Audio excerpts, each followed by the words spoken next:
প্রিয় শিক্ষার্থীরা, জীববিজ্ঞান ব্যবহারিক অনলাইন ক্লাসে তোমাদেরকে স্বাগতম।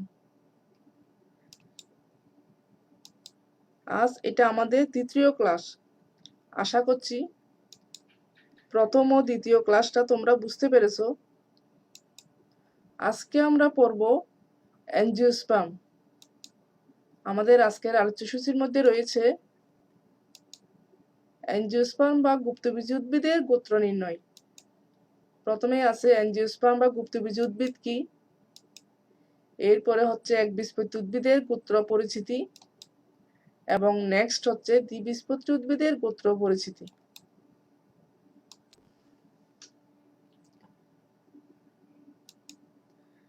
অ্যাঞ্জিওস্পার্ম বা গুপ্তবীজী উদ্ভিদ কি? দুটি গ্রিক শব্দ হতে অ্যাঞ্জিওস্পার্ম শব্দের উৎপত্তি। অ্যাঞ্জিওন অর্থ ভেসেল বা পাত্র এবং স্পার্মস অর্থ সিড বা বীজ। যে উদ্ভিদের বীজ কোনো ফলের মধ্যে আবৃত থাকে তাকে আবৃতবীজী উদ্ভিদ বা গুপ্তবীজী উদ্ভিদ বলে। গুপ্তবীজী উদ্ভিদকে সপুষ্পক উদ্ভিদও বলা হয়। আমরা একটা গুপ্তবীজী উদ্ভিদের ফুলের ছবি, এটা হচ্ছে একটি গুপ্তবীজী উদ্ভিদের ফুলের ছবি।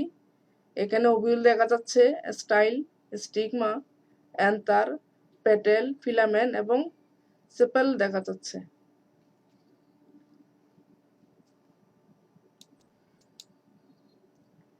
অ্যাঞ্জিওস্পার্ম বা গুপ্তবীজী উদ্ভিদের এটা হচ্ছে গুপ্তবীজী উদ্ভিদের ফুলের ছবি। এগুলি সব গুপ্তবীজী উদ্ভিদের ফুলের ছবি। এটা হচ্ছে ওয়াটার লিলি উদ্ভিদের একটা ফুলের ছবি। এটা হচ্ছে গুপ্তবীজী উদ্ভিদের একটা ছবি, ফুলের ছবি। নেক্সট দেখো অ্যাঞ্জিওস্পার্ম বা গুপ্তবীজী উদ্ভিদের প্রকারভেদ। গুপ্তবীজী উদ্ভিদকে সাধারণত দুটি শ্রেণীতে ভাগ করা হয়েছে। একটা হচ্ছে একবীজপত্রী উদ্ভিদ মনোকটিলেডোনাস, এবং আরেকটা হচ্ছে দ্বিবীজপত্রী উদ্ভিদ ডাইকটিলেডোনাস প্ল্যান্ট। একটা হচ্ছে মনোকটিলেডোনাস প্ল্যান্ট, আরেকটা হচ্ছে ডাইকটিলেডোনাস প্ল্যান্ট। নেক্সট দেখো একবীজপত্রী উদ্ভিদ বা দ্বিবীজপত্রী উদ্ভিদের মধ্যে পার্থক্য। যে সকল উদ্ভিদে একটি মাত্র বীজপত্র থাকে তাকে সাধারণত একবীজপত্রী উদ্ভিদ বলা হয়, এবং যে সকল উদ্ভিদে দুটি বীজপত্র থাকে তাকে সাধারণত দ্বিবীজপত্রী উদ্ভিদ বলা হয়। এখানে দেখো, এখানে মনোকটসের মধ্যে একটা মাত্র বীজপত্র, এখানে দুটো বীজপত্র। ফুলের মধ্যে এখানে 3টি পাপড়ি দেখা যাচ্ছে এবং এখানে 5টি। এখানে দেখো পাতার মধ্যে সমান্তরাল শিরাবিন্যাস, এখানে হচ্ছে জালিকা শিরাবিন্যাস। এখানে এক পোলেনের মধ্যে 1-4 এবং এখানে হচ্ছে 3-4। আর ভাস্কুলার বান্ডেল, এখানে দেখো গ্রাউন্ড টিস্যুর মধ্যে স্টেমগুলো গ্রাউন্ড টিস্যুর মধ্যে দেখা যাচ্ছে ভাস্কুলার বান্ডেল, আর এখানে হচ্ছে রিং এর আকারে দেখা যাচ্ছে ভাস্কুলার বান্ডেলগুলি। এটা হচ্ছে একবীজপত্রী এবং দ্বিবীজপত্রী উদ্ভিদের পার্থক্য। দেখো একটা উদ্ভিদ, এটা হচ্ছে একবীজপত্রী উদ্ভিদ এবং এটা হচ্ছে দ্বিবীজপত্রী উদ্ভিদ। এটা দেখো একটি মনোকট প্ল্যান্ট, একবীজ উদ্ভিদের প্ল্যান্ট, আর এটা হচ্ছে একটা দ্বিবীজপত্রী উদ্ভিদের প্ল্যান্ট। এখানে হচ্ছে সমান্তরাল শিরাবিন্যাস আর এটা হচ্ছে জালিকা শিরাবিন্যাস। নেক্সট হচ্ছে আমাদের একবীজপত্রী উদ্ভিদের গোত্র পরিচিতি। যেসব উদ্ভিদে একটি মাত্র বীজপত্র থাকে, আমি আগেও বলেছিলাম, এদেরকে সাধারণত একবীজপত্রী উদ্ভিদ বলে। যেমন ধান, গম, ভুট্টা, আখ, পেঁয়াজ, রসুন, এসব হচ্ছে সব একবীজপত্রী উদ্ভিদ। এখানে কিছু একবীজপত্রী উদ্ভিদের অর্থনৈতিক গুরুত্ব সম্পন্ন উদ্ভিদ দেখা যাচ্ছে। এখানে গম আছে, ভুট্টা আছে, গম, ভুট্টা, আখ এবং বাঁশ। নেক্সট দেখো একটা একবীজপত্রী উদ্ভিদের ধানের ছবি। এখানে ধান গাছের একটি বিভিন্ন অংশ দেখা যাচ্ছে। এটা হচ্ছে একটি ধান গাছ, এখানে ধান দেখা যাচ্ছে এবং ধানের লম্বচ্ছেদের একটা ছবি। আমাদের আজকের এই পাঠটা হচ্ছে একবীজপত্রী উদ্ভিদের গোত্র পরিচিতি। আমরা একবীজপত্রী উদ্ভিদের গোত্র নির্ণয় করার সময় প্রথমেই আমরা ধানটাকে আর কি, যেটা ফুল হবে ধান থেকে, ধানের ফুলটাকে আমরা প্রথমে লম্বচ্ছেদ করব এবং নেক্সট ব্যবচ্ছেদ করব। এখানে দেখো একটা লম্বচ্ছেদের ছবি দেখা যাচ্ছে, একটা লম্বচ্ছেদের ছবি ওখানে দেখা যাচ্ছে। এটা হচ্ছে একটি ধানের লম্বচ্ছেদের ছবি, এইটা হচ্ছে ধানের লম্বচ্ছেদের ছবি। এখন আমরা কি করে লম্বচ্ছেদটা করব? প্রথমেই আমরা একটি ধান গাছ থেকে কিছু ধান সংগ্রহ করব। যখন ধানের ফুল থাকে ঠিক সেই সময় ফুল সমেত আমরা একটি ধান সংগ্রহ করব, কিছু ধান সংগ্রহ করব। সেখান থেকে একটি ধান আমরা স্লাইডের মধ্যে পরিষ্কার একটা স্লাইড, কটন দিয়ে একটা স্লাইড পরিষ্কার করে সেই স্লাইডের মধ্যে নিব, সেই ধানটা নিব। যখন ধানের মধ্যে ফুল থাকে ঠিক সেই সময়ের একটা ধান নিব আমরা একটা স্লাইডের মধ্যে, তারপর মাইক্রোস্কোপের নিচে আমরা পর্যবেক্ষণ করব।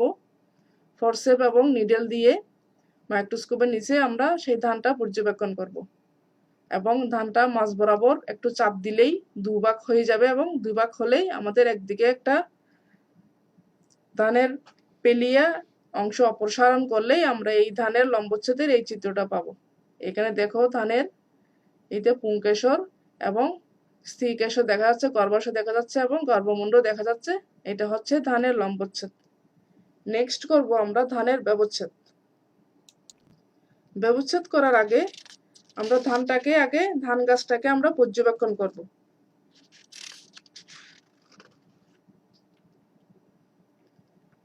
একটা সপুষ্পক উদ্ভিদের গোত্র নির্ণয় করার সময় উদ্ভিদের স্বভাব, মূল, কাণ্ড, পাতা, পুষ্পবিন্যাস, পুষ্প, পুষ্পপুট, পুংস্তবক এবং স্ত্রীস্তবক আমরা পর্যবেক্ষণ করব। এখানে আছে ফুলের বিভিন্ন অংশের একটা সপুষ্পক উদ্ভিদ, ফুলের বিভিন্ন অংশের পুংস্তবক কিরকম, পুষ্প কিরকম, স্ত্রীস্তবক কিরকম, এগুলো সবগুলো বৈশিষ্ট্য এখানে আছে। করব ঠিক একই রকম লম্বচ্ছেদের মতো আমরা মাইক্রোস্কোপের নিচে একটা ধান নিব স্লাইডের মধ্যে, সেই ধানটাকেই যখন ধানের ফুল থাকে সেই অবস্থায় একটি ধান নিব এবং নিডেল ও ফরসেপের সাহায্যে আমরা মাঝ বরাবর এটা দুভাগ করলেই এখানে দেখো ধানের ব্যবচ্ছেদটা হয়ে যাবে। এখানে পেলিয়ে দেখা যাবে, লেমা দেখা যাবে, গ্লুম দেখা যাবে, লডিকিউল, পুংকেশর এবং গর্ভকেশর দেখা যাবে। এটা হচ্ছে ধানের এরকম একটা ধানের স্প্যাকলেট নিলে একটা ধানের, এটা হচ্ছে একটি পুষ্প ধানের যেটাকে আমরা স্প্যাকলেট বলি, সেটাকে এইভাবে ব্যবচ্ছেদ করলেই দুভাগ করলেই এই সব অংশ এভাবে দেখা যাবে। আমরা উপরে আগের নেক্সট চিত্রে আমরা আলাদা আলাদা করে দেখিয়েছিলাম। এটা হচ্ছে পেলিয়া, এটা হচ্ছে লেমা, নিচেরটা গ্লুম, ভিতরে গর্ভাশয়, স্ত্রীকেশর এবং পুংকেশর দেখা যাচ্ছে। এটা হচ্ছে ধানের ব্যবচ্ছেদের ছবি। নেক্সট হচ্ছে ব্যবচ্ছেদের পর যখন আমরা দেখব একটি ধানের বৈশিষ্ট্য, প্রথমেই উদ্ভিদটা হচ্ছে বহুবর্ষজীবী এবং বিরুৎ। এদের মূল হচ্ছে অস্থানিক ও গুচ্ছাকার। এখানে দেখো এদের পাতাটা হচ্ছে সরল। পুষ্পবিন্যাস দেখো, পুষ্পবিন্যাস হচ্ছে স্প্যাকলেট, এটাকে বলে স্প্যাকলেট। পুষ্প হচ্ছে উভলিঙ্গ, এটা একটা উভলিঙ্গ ফুল যেহেতু পুংস্তবক এবং স্ত্রীস্তবক আছে। পুষ্পপুট হচ্ছে সাধারণত দুইটি, পুষ্পপুট দুইটি। পুংস্তবক হচ্ছে 3টি প্লাস 3টি 6টি। স্ত্রীস্তবক হচ্ছে একটি। গর্ভাশয়, অধিগর্ভ, গর্ভাশয়।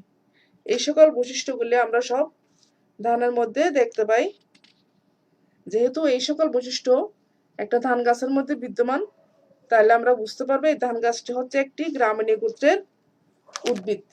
এটা হচ্ছে ধান হচ্ছে একটি গ্রামিনী গোত্রের উদ্ভিদ এবং এর বৈজ্ঞানিক নাম হচ্ছে, এখানে আছে বৈজ্ঞানিক নাম অরাইজা স্যাটাইভা হচ্ছে ধানের বৈজ্ঞানিক নাম। ধানের পুষ্প প্রতীক আছে, এখানে দেখো দুটা গ্লুম, উপরে নিচে দুটা গ্লুম।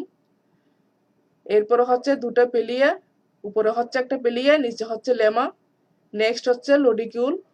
পুংকেশর হচ্ছে 3টা 3টা 6টা এবং ভিতরে গর্ভাশয়, মাঝখানে ভিতরে গর্ভাশয়ের ভিতরে একটা ডিম্বক। এটা হচ্ছে পুষ্প সংকেত, এটা হচ্ছে একটি পুষ্প। আর ধানের বৈজ্ঞানিক নাম অরিজা স্যাটাইভা। ধানের পুষ্প, এটা হচ্ছে পুষ্প প্রতীক, এটা হচ্ছে একটি পুষ্প এবং ধানের পুষ্প সংকেত হচ্ছে উভলিঙ্গ ধানটা পুষ্পপুট 2টি, পুংকেশর 3টি প্লাস 3টি 6টি, গর্ভাশয় হচ্ছে একটি। এটা হচ্ছে ধানের ব্যবচ্ছেদের চিত্র এবং এই সকল যে সমস্ত বৈশিষ্ট্য আমি বললাম সবগুলো বৈশিষ্ট্যের পরিপ্রেক্ষিতে আমরা বুঝতে পারবো এটা ধান হচ্ছে একটি পোয়েসি গোত্রের অন্তর্ভুক্ত। তাহলে আজকে আমরা ধানের পাশাপাশি ধান, গম, ভুট্টা, আখ, বাঁশ এইসব হচ্ছে পয়েসি গোত্রের অন্তর্ভুক্ত, এটা জানলাম। এখন আমরা একটি ধানের ব্যবচ্ছেদের ভিডিও দেখব।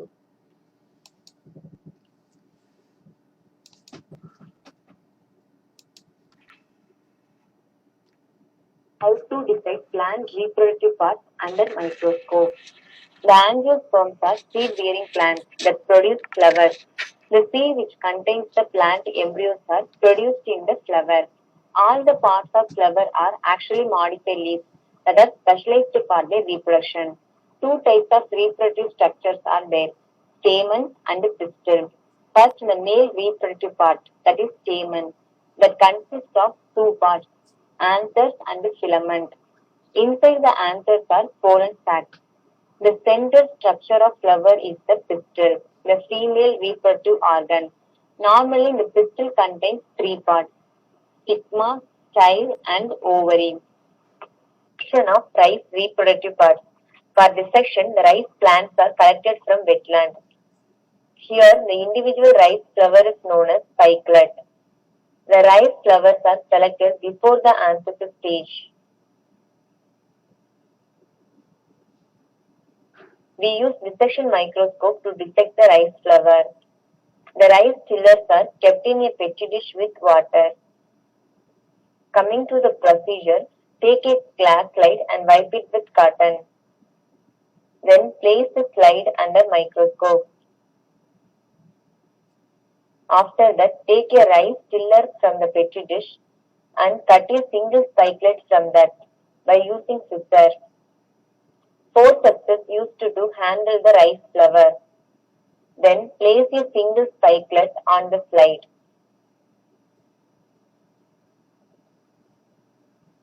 Observe its parts carefully by using microscope.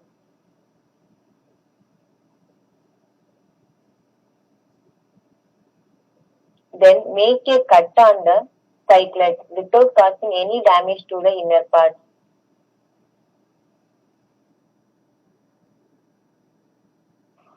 Two dissection needles are used to dissect the rice flower.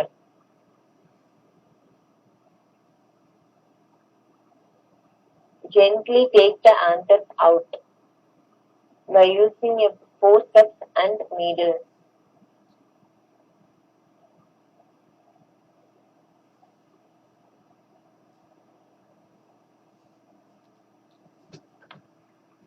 After that, the pistil is take out from the flower carefully without causing any damage to the ovary.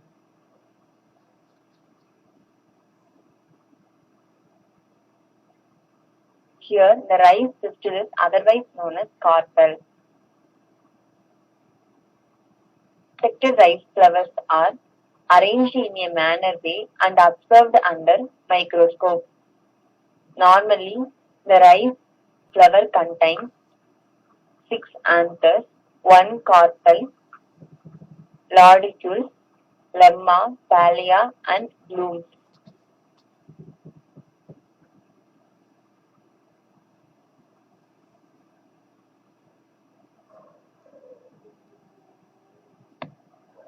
These are the rice reproductive parts, 6 anthers and 1 carpel. After that, the individual anther and pistil observed under microscope.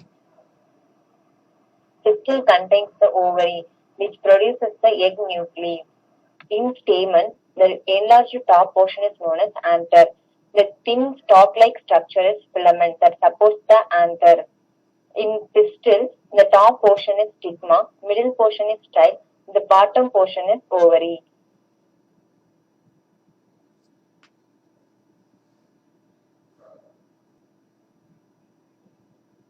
আশা করি তোমরা বুঝতে পেরেছো কিভাবে ডিসেকশনটা হবে। আজ এখানেই শেষ করছি। আমাদের আগামী ক্লাসে থাকবে দ্বিবীজপত্রী উদ্ভিদের গোত্র পরিচিতি। সবাই ভালো থাকবে, সুস্থ থাকবে এবং সাবধানে থাকবে। ধন্যবাদ।